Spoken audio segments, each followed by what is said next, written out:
আফগানিস্তানে নারীদের জন্য নতুন এক ফতোয়া জারি করেছে তালেবান সরকার। এবার কান্দাহার প্রদেশে নারীদের পুকুরে গোসল করা বা কাপড় ধোয়া সহ গৃহস্থালির কাজেও নিষেধাজ্ঞা আরোপ করা হয়েছে। নতুন এই নির্দেশনায় বলা হয়, নারীরা গোসল বা গৃহস্থালির কোনো কাজের জন্য আর জলাশয়ে যেতে পারবেন না। অর্থাৎ এখন থেকে মেয়েদের পুকুরে নামা সম্পূর্ণ নিষিদ্ধ। চলতি মাসে এই নির্দেশনা জারি করেন তালেবানের শীর্ষ নেতা হিবাতুল্লাহ আখুনজাদা। এই আদেশ লঙ্ঘন করলে শাস্তির মুখোমুখি হতে হবে বলেও কড়া হুঁশিয়ারি দেন তিনি। এমন তথ্য জানিয়েছে আফগান টাইমস।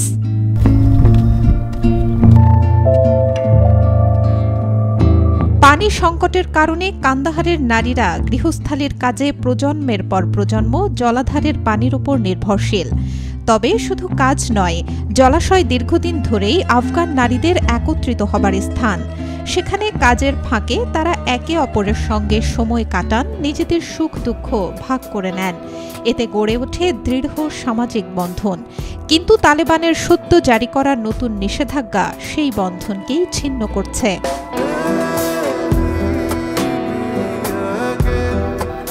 কান্দাহারের নারীরা জানান, এখন তাদের ঘরের ভেতরে গোসল করতে বাধ্য করা হয়, যেখানে খুব কম পানি এবং কোনো জায়গাও নেই।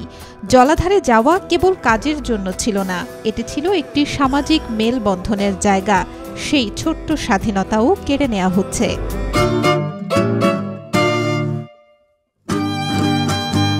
এখানেই শেষ নয়, কান্দাহার ও উরুজগান প্রদেশে আরও এক নিষেধাজ্ঞা জারি করেছে তালেবান সরকার।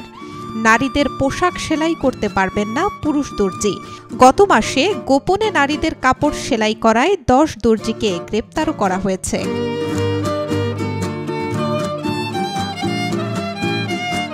দাঁতের চিকিৎসার জন্য একজনও নারী ডেন্টিস্ট নেই। আবার তালেবানের নিষেধাজ্ঞায় অনেক পরিবারই নারীদের পুরুষ ডেন্টিস্টদের কাছে যেতে দেন না, ফলে অসংখ্য নারী স্বাস্থ্যসেবা থেকে বঞ্চিত।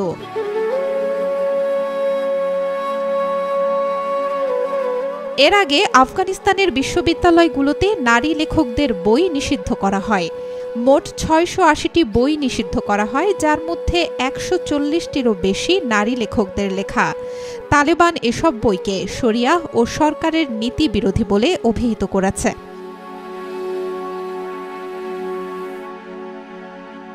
তালেবান সরকারের এমন সিদ্ধান্তের নিন্দা জানিয়েছেন মানবাধিকার কর্মীরা। বলছেন, জনসাধারণের জীবন থেকে নারীদের অদৃশ্য করে ফেলার আরেকটি প্রচেষ্টা এই সিদ্ধান্ত। এই নিষেধাজ্ঞাগুলো কেবল নারীর স্বাধীনতাকেই সীমাবদ্ধ করে না, এটি সামাজিক ও আন্তর্জাতিক কাঠামোকে ভেঙে দেয়।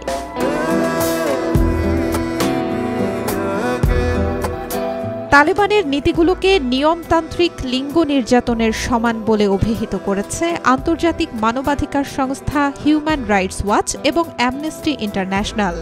তারা বলছে, তালেবানের এই পদক্ষেপ শুধু আন্তর্জাতিক আইনেরই লঙ্ঘন নয়, ইসলামী নীতিমালার সঙ্গেও সাংঘর্ষিক।